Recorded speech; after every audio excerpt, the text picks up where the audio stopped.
நான் படிச்ச வேதங்கள் புராணங்கள் எல்லாத்தையுமே பாத்தீங்க அப்படின்னா ஒரு தெய்வத்துக்கு என்ன தெய்வாம்ச குணங்கள் இருக்கணும் அப்படின்ட்டு மிக தெள்ள தெளிவாகவே கூறப்பட்டிருக்கு.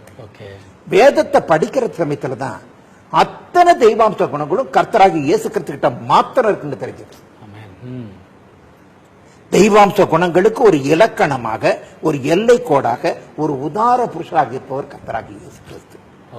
அன்பு, அடக்கம், அமைதி, அடைக்கலம், ஆசீர்வாதம், பண்பு, பாசம், பரிசுத்தம், பாதுகாப்பு, பரலோகத்துக்கு வழி, இரக்கம், கருணை, தயவு, கிருபை, ரட்சிப்பு, தியாகம், உண்மை, சத்தியம், தர்மம், நீதி, நேர்மை, நியாயம், நிதானம், பொறுமை, தாழ்மை, வெற்றி, ஜெயம், காரி சித்தி, வல்லமை, ஞானம், அதிசயம், அற்புதம், அற்புத சுகம், காத்தல், கரம் பிடித்த வழி நடத்துதல், போதனை, அதன்படி நடத்தல், நமக்கு தாயாக, தந்தையாக, குருவாக, நண்பனாக, எல்லாமுமாக இருக்க தகுதியான ஒரே தேவன் இயேசு கிறிஸ்து மாத்திரம்தான்.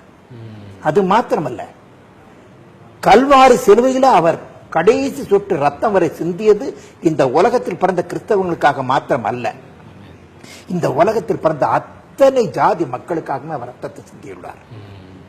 ஜாதி, மத, இனம், மொழி, நிற வேறுபாடுகள் அனைத்தையும் மறந்து அனைவரும் ஆராதிக்கத்தக்க தகுதியுடைய அருகதை உள்ள ஒரே தேவன் இயேசு கிறிஸ்து மாத்திரம்தான். அவர் ஒருத்தர் தான், அவரை தவிர வேற எதுவுமே கிடையாது. அது மாத்திரமல்ல, இந்து மத வேதங்கள்ல, ஸ்லோகங்கள்ல, கோயில்கள்ல சொல்லக்கூடிய அந்த மந்திர உச்சாரணங்கள், இது எல்லாம் அப்புறமான திருப்பி நான் யோசிச்சு பார்க்கிற சமயத்துல தான் மேக்சிமம் பாத்தீங்க அப்படின்னா எல்லாமே இயேசு கிறிஸ்துவ வச்சுதான் இருக்கு. இந்து கோவில்கள் கட்டப்பட்டிருக்கிறதே பாத்தீங்க அப்படின்னா ஆதி காலத்துல அந்த டேபர்நாக்கிள் எப்படி இருந்ததோ, ஆண்டவர் எப்படி கட்ட சொன்னாரோ மோசேட்ட, அப்படி சொல்லப்பட்ட இது பிரகாரம் தான் கருவறை, உட்பிரகாரம், வெளிப்பிரகாரம், பலிபீடம், இப்படி சொல்லிட்டு எல்லாத்தையும் வச்செடுத்து அதே ஸ்டாட்டிக் மாடல் அப்படி கட்டியிருக்காங்க. அந்த எல்லா இதுமே வழிபாடுகள் எல்லாத்தையுமே பாத்தீங்க அப்படின்னா அதன் பிரகாரம் தான் இருக்கும். அவ்வளவு தெள்ள தெளிவா இதை நம்ம கம்பேர் பண்ணி பாத்தீங்க அப்படின்னா எல்லாம் கிறிஸ்துவில இருந்து வந்தது தான், பழைய ஏற்பாட்டு காலத்துல இருந்து வந்தது தான். இப்ப இந்து மதம் இது எல்லாத்தையும் இப்ப பண்ணக்கூடிய இந்த கோயில் வழிபாடுகள் எல்லாமே இருக்குங்கிறது தெரியும். அந்த ஸ்லோகங்களும் பாத்தீங்க அப்படின்னா ஓம் பிரம்மபுத்திராய நமக, ஓம் கன்னிசுத்தாய நமக, ஓம் பஞ்சகாயாய நமக, ஓம் விருட்சசூலார்ந்தாய நமக, ஓம் ரிதம் ஜெயாய நமக, ஓம் நமச்சிவாய நமக, ஓம் சதாசிவாய நமக. இதுக்கு எல்லாத்துக்குமே அர்த்தம் பாத்தீங்க அப்படின்னா எல்லாமே இயேசு கிறிஸ்துவத்தான் இருக்கும். ஓம் பிரம்மபுத்திராய நமக, பிரம்மா பிதா, புத்திராய குமாரனாகிய, பிதாவின் குமாரனாகிய கர்த்தராகிய இயேசு கிறிஸ்துவே உமக்கு நமக, உண்மை நான் நமஸ்கரிக்கிறேன், ஸ்தோத்தரிக்கிறேன் என்ற அர்த்தம். யோவான் 3:16 பாத்தீங்கன்னா தெரியும்.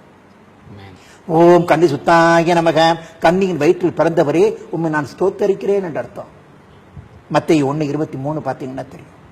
சாம வேதத்துல ஒரு மந்திரம், அவதாரம் எடுக்க போகின்றவர் ஒரு கன்னியின் வயிற்றில் பசுவன் தொட்டியில் பிறப்பார் என்று கூறப்பட்டிருக்கிறது. அதாவது பிறக்கின்றவர் ஒரு அவதார புருஷர் என சாம வேதம் சாட்சி சொல்லுது. கன்னியின் வயிற்றில் எந்த தெய்வம் பிறக்கலையே, கன்னியின் வயிற்றில் பிறந்த ஒரே தெய்வம் இயேசு கிறிஸ்து மாத்திரம் தானே. ஓம் பஞ்சகாயாய நமக, தன்னுடைய உடம்பில் 5 காயங்களை பெற்றவரே உண்மை நான் ஸ்தோத்தரிக்கிறேன் என்ற அர்த்தம். ஏசாயா 53:5 பாத்தீங்கன்னா தெரியும். ஓம் விருட்சசூலார்ந்தாய நமக, சிலுவை மரத்தில் தொங்கியவரே உண்மை நான் ஸ்தோத்தரிக்கிறேன் என்ற அர்த்தம். 1 பேதுரு 2:24 பாத்தீங்கன்னா தெரியும். சம்பூர்ண மகாபாரதத்தில் ரத்த பிரதோஷனம் பாவ விநாசம் என்று கூறப்பட்டிருக்கிறது. ரத்த பிரதோஷனம் என்றால் பாவம் போக்கப்பட ரத்தம் சிந்தப்பட வேண்டும் என்று தெள்ள தெளிவாக கூறப்பட்டிருக்கிறது. ரத்த சிந்தனம் அப்படிங்கிறதுக்காக கோழி ரத்தத்தையோ, கெடா ரத்தத்தையோ, எரும ரத்தத்தையோ சிந்தி எடுத்து பிரயோஜனம் இல்லை. ஒரு மனுஷன் செய்த பாவத்தை போக்கணும் அப்படின்னா இன்னொரு மனுஷ ரத்தம் சிந்தி ஆகணும். ஆனா ஒரு கிரிமினல் போய் இன்னொரு கிரிமினலை ஜாமீன்ல எடுத்துட்டு வர்றதுக்கு முடியாது. கிரிமினல் ரெக்கார்டே இல்லாதவன் போனா தான் போலீஸ்ல இருந்து ஜாமீன் எடுக்கிறதுக்கு முடியும். அதே போல நம்முடைய பாவங்களை கழுவணும் அப்படின்னா இன்னொரு பாவம் செய்த ரத்தத்தினால முடியாது. பாவமே இல்லாத ரத்தம், குற்றமே இல்லாத ரத்தம், மாசற்ற ரத்தம் சிந்தப்படணும். அப்பேற்பட்ட ரத்தம் இந்த உலகத்தை யார்ட்டுமே கிடையாது, கர்த்தராகிய இயேசு கிறிஸ்து கிட்ட மாத்திரம் தான் இருந்தது. அது மாத்திரமல்ல, சாம வேதத்தினுடைய 2ஆம் பகுதியாகிய தாண்டிய மகா பிரமாணத்துல பாத்தீங்க அப்படின்னா ஜனங்களை ஆடுகின்ற பிரஜாபதி தன்னுடைய ஜனங்களுடைய பாவம் போக்கும்படியாக தன்னுடைய சொந்த சரீரத்தையே பிராயச்சித்த பலியாக ஒப்பு கொடுத்து யஜ்ஞம் செய்வார்னு சொல்லப்பட்டிருக்கு. பிரஜாபதி என்றால் சிருஷ்டிகர்த்தராகிய தேவன் அர்த்தம். அதாவது சிருஷ்டிகத்தராகிய தேவன் யஜ்ஞமானால் தான், மரித்தால் தான், ரத்தத்தை சிந்தினால் தான் பாவ மன்னிப்பை கொடுக்க முடியும் அப்படின்னு தாண்டிய மகாபிரமன்மே சொல்லுது. எந்த தெய்வமும் மனுஷனுக்காக மரிக்கல. மனுஷனுக்காக மரித்த ஒரே தெய்வம் இயேசு கிறிஸ்து ஒருத்தர் மாத்திரம் தான். ஏங்க இப்ப நமக்கு 2 பசங்க இருக்கிறாங்க. ஒரு பையன் சகவாச தோஷத்தினால கெட்டு போயிட்டான். சின்ன வயசுல வீட்டுல காசு திருடுறான், ஸ்கூலுக்கு போறது இல்ல, அங்க டிமிக்கி கொடுத்துட்டு நேரம் சினிமாவுக்கு போறான், திருட்டு தம் அடிக்கிறான். அதுக்கப்புறமா கொஞ்சம் கொஞ்சமா அப்புறமா தண்ணி அடிக்கிற பழக்கம், கஞ்சா அடிக்கிற பழக்கம், இது வீட்டுல காசு பத்துல பிடிச்சிட்டு ஏத்த வீட்டுல திருடுறான், பக்கத்து வீட்டுல திருடுறான், தாலி ஆக்குறான், சங்கிலி ஆக்குறான், வழிப்பறி பண்றான். கடைசியில பாத்தீங்க அப்படின்னா ஜெயிலுக்கும் போயிடுறான்.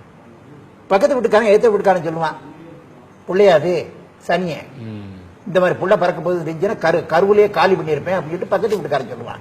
இல்ல விஷம் வச்சு கொன்றுவேன் அப்படின்னு சொல்லிட்டு பக்கத்து வீட்டுக்காரன் சொல்லுவான். பெத்த தாய் தகப்பன்னு சொல்லுவாங்களா? சொல்ல மாட்டாங்க. நல்ல புள்ள மேல இருக்கக்கூடிய அக்கறை கவலையை விட இந்த புள்ள மேலதான் அதிகமான அக்கறை கவலை இருக்கும். இவனு நல்ல பிள்ளையா மாற மாட்டானா, 4 பேரை போல நல்ல பேர் வாங்க மாட்டானா அப்படின்னு சொல்லிட்டு அந்த கவலை ஆதங்கம் அவங்களுக்கு தான் இருக்கும். அதே போல நாம இயேசு கிறிஸ்துவ மறந்திருக்கலாம். இயேசு கிறிஸ்து அருவருக்கின்ற எல்லா விதமான பாவ காரியங்களையும் நம்ம செஞ்சுக்கிட்டு இருக்கலாம். நாம கெட்டு சீரழிஞ்சி நரகத்துக்கு போறது ஆண்டவருக்கு இஷ்டம் இல்லை. ஏன்னா அவர் தானே படைச்சாரு. அவருடைய பிள்ளைங்க நரகத்துக்கு போறதுக்கு அவர் இஷ்டம் இல்லை. அதனால நமக்கு வர வேண்டிய அந்த ஆக்கணைய தண்டனைய அவர் தான் மேல ஏத்துக்கிட்டு கல்வாரி சிலுவையில அந்த பாவங்கள் எல்லாம் சுமந்து நமக்காக தீர்த்தார், ரத்தத்தை சிந்தினார். பாவிகளை ரட்சிக்க இயேசு கிறிஸ்து இந்த உலகத்துல வந்தார். மற்றபடி பாத்தீங்கன்னா தெய்வம்னு சொல்லப்படுற எந்த தெய்வமும் பாவத்தை மன்னிக்கல, பாவிகளையும் மன்னிக்கல. பாவிகளை அதம் பண்றதுக்கும் சங்காரம் பண்றதுக்கும் அழிக்கிறதுக்கும் கொல்றதுக்கும் தான் அவதாரம் எடுத்ததாக வேதங்கள் புராணங்கள் எல்லாமே சொல்லுது. எத்தனை எக்ஸாம்பிள்ஸ் உங்களுக்கு சொல்லணும்? சூரசம்ஹாரம், பத்மாசுரவதம், நரகாசுரவதம், கிரண்யவதம், இப்படி எல்லாரையும் வதம் பண்றதுக்கும் அழிக்கிறதுக்கும் கொல்றதுக்கும் தானே அவதாரம் எடுத்திருக்கு. அவங்க படைச்சிருந்தாங்க அப்படின்னா படைச்ச பிள்ளைகளை திருத்தணும்னு பார்ப்பாங்க. அவங்க படைக்கலையே. இதுதான் வித்தியாசம். இதுல இருந்தே தெரியுதா யார் இந்த உலகத்தை படைச்சாங்க, நம்மளை படைச்சது யார் அப்படின்னு சொல்லிட்டு கிளீனா தெரியும். இயேசு கிறிஸ்து ஒருத்தர் தான். ஏன்னா அவர் தான் நம்மளை பத்தி கவலைப்படுறாரு. நம்ம நரகத்துக்கு போக கூடாது அப்படின்னு நினைக்கிறார். ஓம் மிருதம் ஜெயாய நமக. மரணத்தை வென்றவரே, பாதாளத்தை வென்றவரே, உண்மை நான் ஸ்தோத்தரிக்கிறேன் என்ற அர்த்தம். சித்தர்கள், தெய்வ பிறவிகள் அப்படின்னு சொல்லப்பட்ட கல்லறையெல்லாம் இன்னைக்கு மூடி புல்லு முளைச்சு போய் கிடக்கு. 2000 வருஷத்துக்கு முன்னாடி இறந்த நம்முடைய கர்த்தராகி இயேசு கிறிஸ்துனுடைய கல்லறை இன்னைக்கு திறந்தே இருக்கு. ஓம் நமச்சிவாய நமக. சிவம் என்றால் அன்பு என்ற அர்த்தம். அன்புள்ளவரே, உண்மை நான் நமஸ்கரிக்கிறேன், ஸ்தோத்தரிக்கிறேன் என்ற அர்த்தம். உண்மையில அன்புக்கு இலக்கண வகுத்தவர் நம்முடைய கர்த்தராகி இயேசு கிறிஸ்து. அன்பு நீடிய சாந்தமும் தயவும் உள்ளது. அந்த அன்புக்கு பொறாமை இல்லை. அந்த அன்பு தன்னை புகழாது, இருமாப்பா இராது, அயோக்கியமானதை செய்யாது, தற்பொழிவை நாடாது, சினம் அடையாது, தீங்கை நினையாது, அநியாயத்தில் சந்தோஷப்படாமல் சத்தியத்தில் சந்தோஷப்படும், சகலத்தையும் தாங்கும், சகலத்தையும் விசுவாசிக்கும், சகலத்தையும் மதிக்கும். அப்பேற்பட்ட அன்பை உடையவர் நம்முடைய கர்த்தராகி இயேசு கிறிஸ்து. 1 கொரிந்தியர் 13:3-8 வரைக்கும் பாத்தீங்கன்னா தெரியும். ஓம் சதாசிவாய நமக. எப்பொழுதும் அன்புள்ளவரே, உண்மை நான் நமஸ்கரிக்கிறேன் என்றார். எபிரேயர் 13:8 பாத்தீங்கன்னா தெரியும். இயேசு கிறிஸ்து அன்றும் இன்றும் என்றும் மாறாத ஒரே தேவன். தமிழ்நாட்டில் பிறந்த சித்தர்கள் மாத்திரமல்ல, இந்தியாவில் பிறந்த அத்தனை சித்தர்களுமே இப்ப தெய்வம்னு சொல்லப்படுறவர்கள் தெய்வங்களே அல்ல. இயேசு கிறிஸ்து ஒருத்தர் தான் தெய்வம்னு பல்லாயிரக்கணக்கான பாடல்களை பாடியிருக்கின்றார்கள். அகஸ்திய முனிவர், அழுகனை சித்தர், பாம்பாடி சித்தர், கோரக்க முனிவர், பட்டணத்தடிகள், திருமூலர், சிவவாக்கியர், போகர், கலாய் சித்தர், வால்மீகர், இப்படி எத்தனையோ சித்தர்கள் பாடியிருக்கின்றார்கள். அந்த பாடல்கள் பலவற்றை ஆரியர்கள் அழித்தும் விட்டார்கள், மறைத்தும் விட்டார்கள். சில பாடல்கள் கிடைத்தன. அந்த பாடல்களை கொண்டு சித்தர்கள் கண்ட மெய்ப்பொருள் அப்படின்ட்டு ஒரு அருமையான நூலை எழுதின. சித்தர்கள் யோகிகள், ஞானிகள், தபசிகள், முக்காலத்தை உணர்ந்தவர்கள், தீர்க்க தரிசன வரம் பெற்றவர்கள் அப்படின்ட்டு நம்முடைய பேரன்பிற்குரிய இந்த சகோதர சகோதரிகள் போற்றுகின்ற இந்த சித்தர்கள் இப்ப இருக்கக்கூடிய தெய்வங்களை குறித்து என்ன சொல்லியிருக்கிறாங்க, இயேசு கிறிஸ்துவ குறித்து என்ன சொல்லியிருக்கிறாங்க, ஆரியர்கள் இந்தியாவுக்குள்ள வர்றதுக்கு முன்னாடி திராவிடர்களாகி நாம எதை கொண்டு இது எல்லாத்தையும் ஆதாரத்தோட 108 தலைப்பில் எழுதியிருக்கிறேன். 108 எனக்கு இங்க சொல்றதுக்கு நேரம் இல்ல. ஒரு சிலவற்றை மாத்திரம் நான் சொல்றேன். அதுல இருந்து இந்த புத்தகத்துல என்ன எழுதியிருக்கு அப்படிங்கிற ஒரு அனுமானம் உங்களுக்கு கிடைக்கும். கல்லும் மண்ணும் கடவுள் ஆகாது. விக்கிரக ஆராதனை விக்னத்தை போக்காது. ரிக்வேத காலத்தில் இப்போது இருக்கும் சிவன் பிரம்மா விஷ்ணு இல்லவே இல்லை. திருக்குறள் ஒரு கிறிஸ்தவ நூல். மும்மூர்த்திகளும் தேவர்கள் அல்ல அப்பா, அவர்கள் மனிதர்கள். நட்ட கல்லும் பேசுமா? காசிக்கு போனால் கருமம் தொலையாது. 4 வேதம் பிறந்த கதை. வேதங்களும் புராணங்களும் புரட்டர்கள் பிழைக்கத்தானே. நரகமா சொர்க்கமா? நலமானதை நாடு. நரகம் யாருக்காக? பற்றி எரியும் பாதாள குழி. நான்முகனை நாட வேண்டாம், மனம் திரும்புங்கள், மறு பிறவி இல்லை. ஜீவனும் மரணமும் உனக்கு முன்பாக. பாவத்தை மன்னிக்கும் பரம குரு, எதையும் செய்யவல்ல இயேசு கிறிஸ்து.